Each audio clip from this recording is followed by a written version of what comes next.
जय हनुमान ज्ञान गुण सागर जय कपीस तिहु लोक उजागर रामदूत अतुलित बल धामा अंजनी पुत्र पवन सुत नामा महावीर विक्रम बजरंगी कुमति निवार सुमति के संगी कंचन बरन विराज सुवेसा कानन कुंडल कुंचित केसा हाथ वज्र ध्वजा विराजे कांधे मूंज जनेऊ। जब हम भारत के महान संतों की बात करते हैं तो भारत के महान संतों में से एक संत जो मात्र 11 वर्ष की आयु में जिनका उनके माता पिता ने जो है वो विवाह करा दिया था, उसके बाद वो 11 वर्ष की आयु में जब उनको एहसास हुआ कि उनका जीवन जो है वो अध्यात्म और धर्म के साथ जुड़ा हुआ है, तो उन्होंने उसी 11 वर्ष की आयु में अपने घर को छोड़ दिया। लेकिन घर छोड़ने के बाद उनके माता पिता के अनुरोध के बाद उसी संत ने दोबारा से फिर अपने घर में प्रवेश किया और घर में प्रवेश करने के बाद उन्होंने आगे अपना जाकर वैवाहिक जीवन की शुरुआत की और आगे जाके उनके 2 पुत्रों को भी प्राप्त किया। तो नमस्कार साथियों, आज हम बात कर रहे हैं एक ऐसे महान संत की जिनका जन्म वर्ष 1900 में उत्तर प्रदेश के जिला फिरोजाबाद में एक संपन्न ब्राह्मण परिवार में हुआ और जिनका नाम रखा गया लक्ष्मी नारायण शर्मा। लेकिन उसके बाद जब उनको अध्यात्म और धर्म की बारे में उनको जानकारी, उनको ज्ञान हुआ, तो मात्र 11 वर्ष की आयु में उन्होंने ये सब चीजों को त्याग कर दिया। तो आज हम उसी महान संत की तपोस्थली के ऊपर खड़े हैं।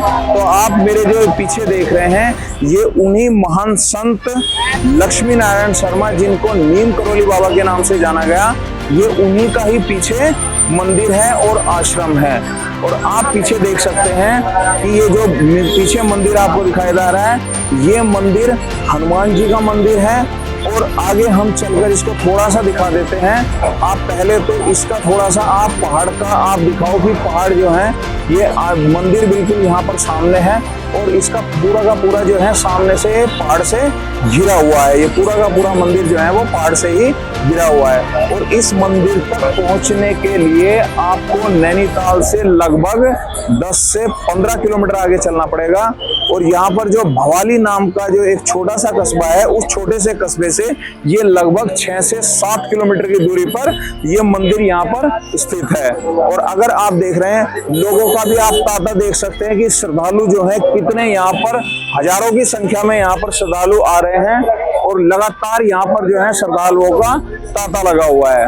तो आगे चल के ये पूरा का पूरा जो है इधर आश्रम भी है और मंदिर का परिसर भी है। इधर जाकर यहाँ से और अब आगे हम थोड़ा चल लेते हैं। आगे चल के जो है इस पूरे मंदिर का जो प्रवेश द्वार है इस मंदिर का, वो वहां से है इसका प्रवेश द्वार।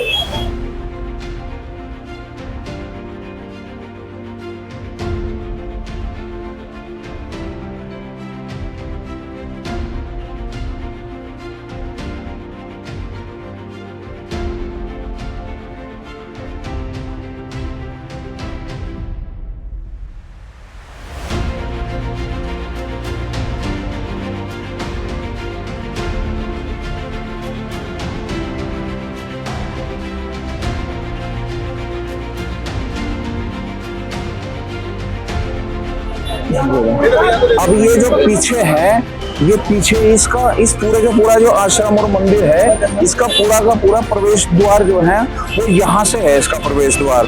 और यहाँ से लोगों की एंट्री होती है और ये एक छोटा सा ब्रिज बना हुआ है। और नीचे ये एक नीचे जो नदी बह रही है यही शिप्रा नदी है। और यहाँ ये ओवर ब्रिज लगा हुआ है, जरा ओवर ब्रिज को दिखाओ। ओवर ब्रिज यहाँ पर एक ये लगा हुआ है और ये ओवर ब्रिज जो है वो शिप्रा नदी के ऊपर है। और यहाँ पर वीडियो अंदर मंदिर के परिसर में तो वीडियोग्राफी करना थोड़ा सा जो है यहाँ पर अलाउ नहीं है, लेकिन जो मेन इसका रास्ता है इसी ओवर ब्रिज से होकर और ये रास्ता जाता है। और जो ये सामने आप मंदिर देख रहे हैं, ये वैष्णो देवी का मंदिर है और उसके आगे जाके वो हनुमान जी का मंदिर है।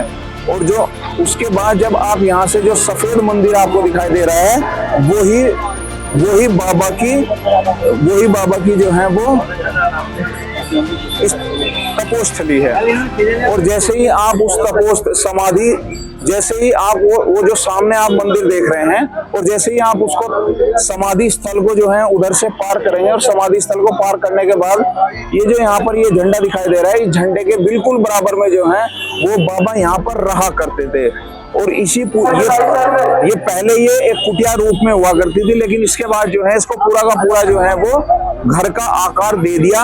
और उसके बाद जो है यही बाबा की जो है वो यहाँ पर ही बाबा रहा करते थे। और नीचे आप ये देख रहे हैं कि पूरी की पूरी ये जो है शिप्रा नदी यहाँ पर बह रही है। और बस लोगों का तो यहाँ पर आगे हुजूम लगा हुआ है। और उसके बाद जब आप यहाँ पर प्रवेश करेंगे तो आगे जाकर एक जूता घर में प्रवेश करने से पहले आपको जूतों को यहाँ पर निकालना पड़ेगा। और जूतों को निकालने के लिए यही जूता जो है घर यहाँ पर निःशुल्क है, लेकिन यहाँ पर जो है वो कंबल भी हैं। और आपको जो है प्रसाद के रूप में या तो प्रसाद लेना होगा या यहाँ पर जो बाबा जी का कंबल है वो उसको आपको लेना होगा। और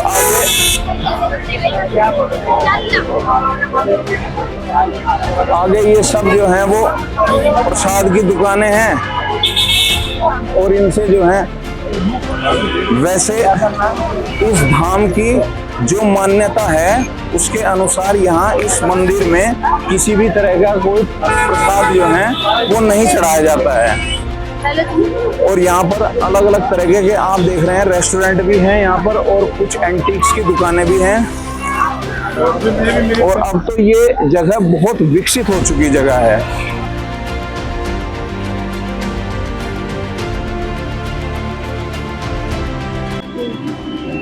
अब हम इसके जो पीछे आपको नीम करोली बाबा का आश्रम दिखाई दे रहा है, अब ये नीचे से यहाँ से ऊपर पहाड़ से अब आप देख सकते हैं कि आश्रम जो है वो कितना इसका विहंगम दृश्य नजर आ रहा है। और इस आश्रम से ये नीचे से यहाँ से भी आप देख रहे होंगे कि कितनी यहाँ पर भीड़ लगी हुई है लोगों की। यहाँ से ऊपर से जो नीचे से नहीं हम दिखाई दे पा रहा था, वो ऊपर से आपको लाइन दिखाई दे रही होगी कि लाइनों में लोगों की जो है कितनी यहाँ पर भारी लाइन लगी हुई है। और ऊपर से ये मंदिर बहुत ही खूबसूरत यहाँ पर दिखाई दे रहा है। तो जो बाबा हैं जिनको हम नीम करोली बाबा कहते हैं, जिनका वास्तविक नाम जो था वो लक्ष्मी नारायण शर्मा था, जब उन्होंने अपने चमत्कारों को दिखाना शुरू कर दिया तो एक बार उनका चमत्कार बहुत ही प्रसिद्ध चमत्कार हुआ था कि वो एक ट्रेन से जा रहे थे और उनके पास जो था वो ट्रेन का एक जनरल किसी भी तरीके का ट्रेन का उनके पास टिकट नहीं था। तो जैसे ही टीटी ने उनको ट्रेन में से उतार दिया तो वो वहां पर अपना जो है वो स्टेशन के ऊपर बैठ गए। और स्टेशन के ऊपर बैठकर उन्होंने इस बात को कहा कि ये ट्रेन अब यहाँ से आगे नहीं जाएगी। और लगभग 2 से 3 दिन जो है वो ट्रेन वहां पर लगातार खड़ी रही। और उसके बाद जो है वहां रेलवे के अधिकारियों को बाबा से रिक्वेस्ट करनी पड़ी। और उनकी रिक्वेस्ट करने के बाद जो है फिर बाबा ने उस ट्रेन को जाने की इजाजत दी, जिससे वो ट्रेन आगे बढ़ गई। तो इसी तरीके के बाबा के जो है वो अलग अलग चमत्कार थे। और उनको जो सही तरीके से जाना जाता है वो उनके चमत्कारों के लिए ही जाना जाता है। अलग अलग उन्होंने चमत्कार करके दिखाए। और एक ब्राह्मण परिवार में जन्मे एक ऐसा बालक जो ब्राह्मण परिवार में भी बड़ा ही संपन्न परिवार था, उसी संपन्न परिवार में वो जन्मे। और लगभग 11 वर्ष की आयु में उन्हें इस बात का ज्ञान हो गया था कि अध्यात्म और धर्म क्या होता है। तो इसीलिए उन्होंने अपने पिता के साथ जो है ये हट की। और 11 वर्ष की आयु में जब उनकी शादी करा दी गई तो उसके बाद भी वो घर से बाहर चले गए और उन्होंने घर छोड़ने का निर्णय ले लिया। तो यही वो एक ऐसा धाम है। और इनके अलग अलग भारत के अलावा भी इनके आश्रम जो है वो अमेरिका में भी आश्रम है। और इसके अलावा आप मथुरा वृंदावन में भी कैची धाम के नाम से भी आश्रम, और भी भारत में अलग अलग जगहों पर आश्रम बने हुए हैं। तो ये बाबा की जो मुख्य स्थली है, जिसको हम कह सकते हैं तपोस्थली भी कह सकते हैं हम इसको, ये मंदिर ही पूरा तरीके से जो है बाबा की तपोस्थली है। और यही उन्होंने अपने जीवन का लगभग जो है वो 50% समय को व्यतीत किया। और जब वर्ष 1973 में 73 वर्ष की आयु में उन्होंने अपने शरीर को छोड़ा, तो उसके बाद यहाँ पर आप जो पीछे देख रहे हैं एक सिद्धि माँ का भी मंदिर है। यही सिद्धि माँ जो थी वो उनके आगे जाके उत्तराधिकारी बनी। और एक तरीके से आप कह सकते हैं उनकी शिष्या भी थी वो। और उनके शरीर छोड़ने के बाद सिद्धि माँ जिनका भी जो है वो बाबा नीम करौली के बगल में ही जिनका मंदिर बना हुआ है, उन्हीं सिद्धि माँ ने जो है इस पूरे मंदिर की आगे जाकर व्यवस्थाओं को संभाला। इसके उत्तराधिकारी को इसकी वो उत्तराधिकारी नियुक्त हुए और उन्हीं के आगे कर कमलों से जो है फिर आगे इस मंदिर का जो है आगे जीर्णोद्धार भी हुआ और आज ये मंदिर जो है वो एक ऐसी स्थिति में है कि जिसको आप देख सकते हैं कि यहाँ पर जो है रोजाना लाखों लोग यहाँ पर आते हैं और एक बाबा जिन्होंने अपना तप करने के बाद इस पूरे के पूरे स्थान को सिद्ध कर दिया, उसी सिद्ध स्थान को देखने के लिए लाखों लोग यहाँ पर आ रहे हैं और आज हमें भी देखने का इसको सौभाग्य प्राप्त हुआ। तो ये बाबा की तपस्थली है। जरूर आपसे जो है ये एक निवेदन है कि लोग आइए और लोग भी जो है यहाँ भारी संख्या में आ रहे हैं। और जहाँ तक यहाँ आने की बात है तो यहाँ पर आने के भी बहुत ही सुगम साधन है। आप काठगोदाम तक रेलवे स्टेशन जो है काठगोदाम नजदीकी लगता है, वहां तक आप ट्रेन के द्वारा भी आ सकते हैं और नजदीकी यहाँ पर जो है वो नैनीताल है और नैनीताल से लगभग 6 से 7 किलोमीटर दूर ये भवाली का कस्बा है। इस भवाली के कस्बे में ही ये पूरा का पूरा मंदिर जो है वो स्थित है और पीछे ये आप पहाड़ को देख के अंदाजा भी नहीं लगा सकते हैं कि बाबा ने कितनी एक बेहतरीन जगह को अपनी तपोस्थली के लिए चुना था। और ये पूरा का पूरा नज़ारा आप स्विट्जरलैंड से कम नहीं आप देख रहे हैं और इसी बेहतरीन नज़ारे को देखने के लिए लोग रोजाना यहाँ पर लाखों की संख्या में आते हैं। तो उम्मीद है आपको वीडियो पसंद आई होगी। वीडियो को ज़्यादा से ज़्यादा शेयर करें ताकि लोगों को भी ये पता चल सके कि बाबा ने अपने चमत्कारों से लोगों को किस तरीके से प्रभावित किया। वीडियो को शेयर करें, चैनल को ज़्यादा सब्सक्राइब करें। धन्यवाद।